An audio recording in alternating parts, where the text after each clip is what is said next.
जय श्री कृष्णा। प्रिय दर्शकों, भाई और बहनों, अस्त्र चर्चा में आपका स्वागत है। मेरा आपको स्वागत नमस्कार। इस वीडियो में हम चर्चा करेंगे जो वृषभ लग्न के व्यक्ति हैं अर्थात टॉरस असेंडेंट है, उनका फरवरी माह कैसा गुजरेगा, एक संक्षिप्त पर चर्चा करेंगे। आप वृषभ लग्न के व्यक्ति हैं तो ये वीडियो आपके लिए है। ये प्रथम भाव, इसमें 2 नंबर लिखा हुआ, अर्थात ये वृषभ लग्न की कुंडली को इंडिकेट करता है। जो महत्वपूर्ण गोचरीय परिवर्तन है वो आपकी कुंडली पे दिखाया हुआ है। जैसे कि 4 जो तेजी से चलने वाले ग्रह हैं वो अपना राशि परिवर्तन कर रहे हैं। 3 फरवरी को कुंभ राशि में प्रवेश करेंगे बुधदेव। शुक्रदेव 6 फरवरी को कुंभ राशि में प्रवेश करेंगे। सूर्य 13 फरवरी को कुंभ राशि में प्रवेश करेंगे और मंगल देवता 23 फरवरी को कुंभ राशि में प्रवेश करेंगे। 1 तारीख को ये 4 ग्रह नवम भाव पे गोचर कर रहे हैं, अर्थात नवम भाव इंपॉर्टेंट बना हुआ है और भाग्य भाव आपका एक्टिवेट हुआ पड़ा है। और फिर जब ये सारे ग्रह निकल करके 10वें भाव पे चले जाएंगे तो पंचग्रही योग बनेगा राहु देवता के साथ। तो विद्वानों के हिसाब से यह कठिन कॉम्बिनेशन है, निगेटिव रिजल्ट देने वाला है। लेकिन ध्यान रहे कि हर ग्रह का अपना व्यक्तिगत रिजल्ट होता है, वो अपना संपूर्ण रिजल्ट अपने हिसाब से देते हैं। हाँ, क्लस्टर जरूर बना हुआ है तो वहां पे खुल करके स्वतंत्र रूप से रिजल्ट देने में ग्रह को दिक्कत आती है। तो लेकिन उसके लिए कोई चिंता की बात नहीं है। पंचग्रही योग अपना वर्क अपने हिसाब से करेगा, हर ग्रहों का अपना अपना रिजल्ट आएगा। बुध देवता 3 तारीख को यहां से निकल करके 10वें भाव पे आएंगे।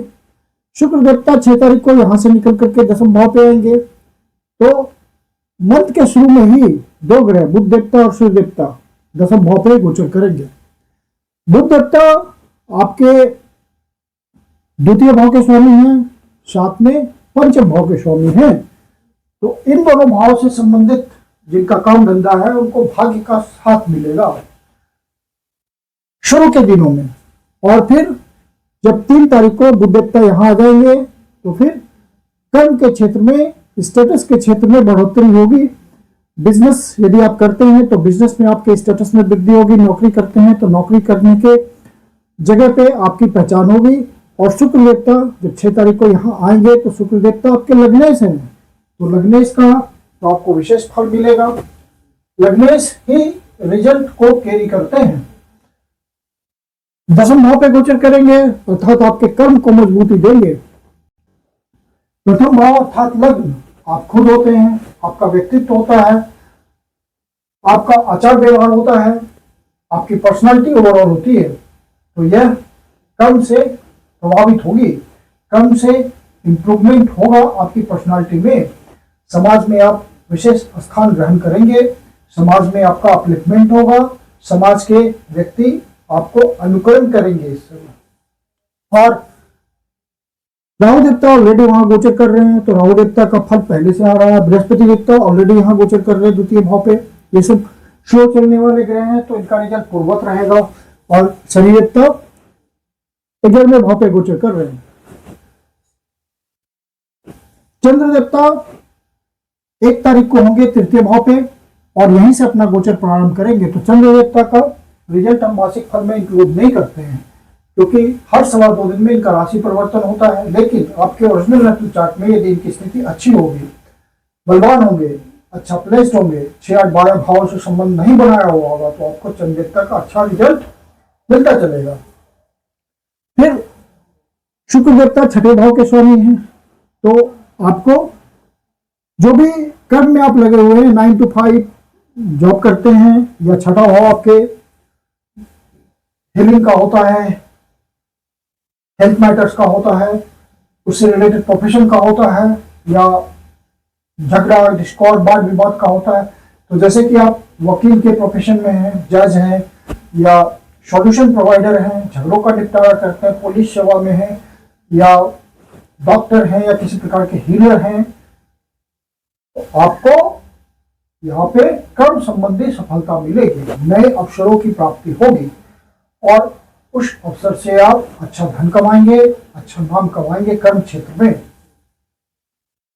फिर मंगल देवता 23 तारीख को यहाँ आएंगे, अभी उच्च के गोचर कर रहे हैं भाग्य भाव पे, तो भाग्य का विशेष रूप से फल देते रहेंगे 23 तारीख से पहले पहले। और मंगल देवता आपके 12वें भाव के स्वामी हैं और साथ में बिजनेस भाव के स्वामी हैं, तो बाहर से संबंध बनाने के लिए मंगल देवता का गोचर बहुत अच्छा है। जो एक्सपोर्ट इंपोर्ट के धंधे में बिजनेस करते हैं उनके लिए मंगल देवता का सहयोग मिलेगा भाग्य के थ्रू। मंगल देवता आपको उत्साह देंगे अपने कर्म के प्रति, इन सब बातों के प्रति। और यदि आप बाहर जाने के लिए नौकरी के सिलसिले में जाना चाहते हैं, किसी एमएनसी को ज्वाइन करना चाहते हैं, तो मंगल देवता आपको इसमें सहयोग करेंगे। और लंबी दूरी की यात्रा भी हो सकती है, धार्मिक यात्रा भी हो सकती है, जिसका पर्पस आपको धन कमाना भी हो सकता है, कुछ इन सब बातों पे खर्च भी हो सकता है, या इन्वेस्टमेंट के रूप में आप बिजनेस में कुछ खर्च कर सकते हैं, अपने लाइफ पार्टनर पे कुछ खर्च कर सकते हैं, और लाइफ पार्टनर का सहयोग मिलेगा आपको इस समय। फिर मंगल देवता 23 तारीख को जब दसम भाव पे आ जाएंगे तो इनकी स्थिति अच्छी है, राहु देवता के साथ गोचर करेंगे, लेकिन मंगल देवता की स्थिति मजबूत बनी रहेगी। जब राहु देवता के साथ मंगल देवता गोचर करते हैं तो मंगल देवता की स्थिति ज्यादा अच्छी होती है, वो कमांड कर लेते हैं राहु देवता के ऊपर और उनको नेगेटिव रिजल्ट देने से रोकते हैं। और दसम भाव पे डायरेक्शनल स्ट्रेंथ मिलती है मंगल देवता को, तो आपके कर्म में मजबूती आएगी, उत्साह आएगा, सीनियर्स आपको आइडेंटिफाई करेंगे, जूनियर सपोर्ट करेंगे। फिर सूर्य देवता 13 तारीख से पहले पहले भाग्य भाव पे है, आपके चतुर्थ भाव सुख स्थान के स्वामी हैं, तो सुख की प्राप्ति में, सुख साधनों की वृद्धि में भाग्य का सहयोग मिलेगा 13 तारीख से पहले पहले। पिता का सहयोग मिल सकता है आर्थिक रूप से, गुरुजनों का कोई एडवाइस का लाभ मिल सकता है, हायर एजुकेशन के थ्रू आपको सुख की प्राप्ति हो सकती है। हायर एजुकेशन के लिए आप परसू कर रहे होंगे तो वो कंप्लीट हो जाएगा। सरकारी अधिकारियों से आपको कोई हेल्प मिल सकता है जिससे सुख की प्राप्ति हो, कोई कॉन्ट्रैक्ट मिल जाए भाग्य के थ्रू, तो ये सब बात सूर्य देवता देंगे यहाँ गोचर करते हुए। फिर 13 तारीख को आ जाएंगे कर्म भाव पे, यहाँ इनको डायरेक्शनल स्ट्रेंथ मिली होती है और सीधा अपने भाव को देखेंगे, शुभ भाव को देखेंगे तो सुख में वृद्धि करेंगे। पहले से आप यदि कोई प्लॉट, फ्लैट, मकान ये सब लेने का प्रयास कर रहे हो तो आपको सूर्य देवता, मंगल देवता भी मदद करेंगे इस मामले में। और कृषक भाइयों के लिए भी ये अच्छा होगा, बेसिक एजुकेशन के लिए भी अच्छा होगा, प्राइमरी एजुकेशन के लिए।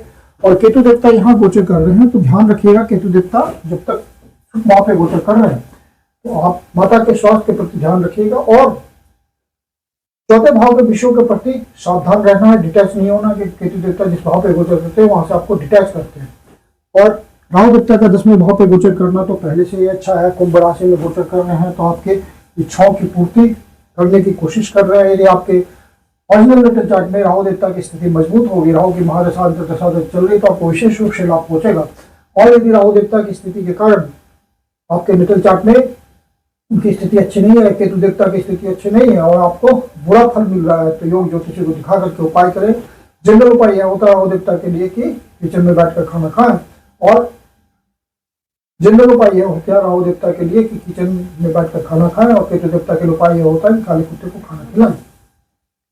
और सूर्य देवता 10वें भाव पे गोचर करते हुए आपको कोई पोजीशन दे सकते हैं, अधिकार दे सकते हैं, कोई ऐसे नौकरी की आपको प्राप्ति हो जाए जहां अधिकार पूर्ण आप बॉस बन जाए, वहां पे एक तरह से हेड की भूमिका में रहें, इस तरह का आपको सहयोग मिल सकता है। सूर्य देवता का ऑथोरिटी वाली बात हो सकती है।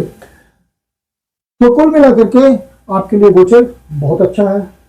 बृहस्पति देवता 2 भाव पे गोचर करते हुए आपको धन संबंधी बातों में फायदा पहुंचा रहे हैं।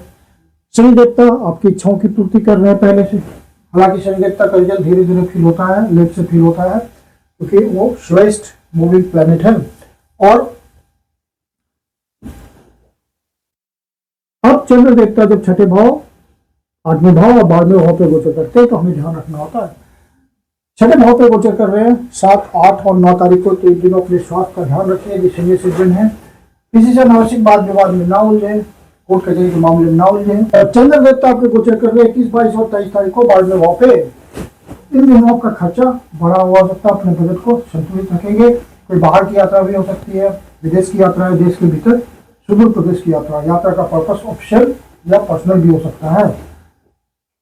मैं कुंडल सब आप लोग का हार्दिक स्वागत करता हूं। यदि आपके जीवन की कोई समस्या ज्योतिष के माध्यम से समाधान चाहते हैं तो पर्सनल कंसल्टेशन ले सकते हैं। पर्सनल कंसल्टेशन के लिए आप बुकिंग कर सकते हैं। बुकिंग के लिए व्हाट्सएप नंबर है 9212224958। आप इस पे बुकिंग कर सकते हैं। मेरी अपनी कंसल्टेशन शुल्क होती है। धन्यवाद।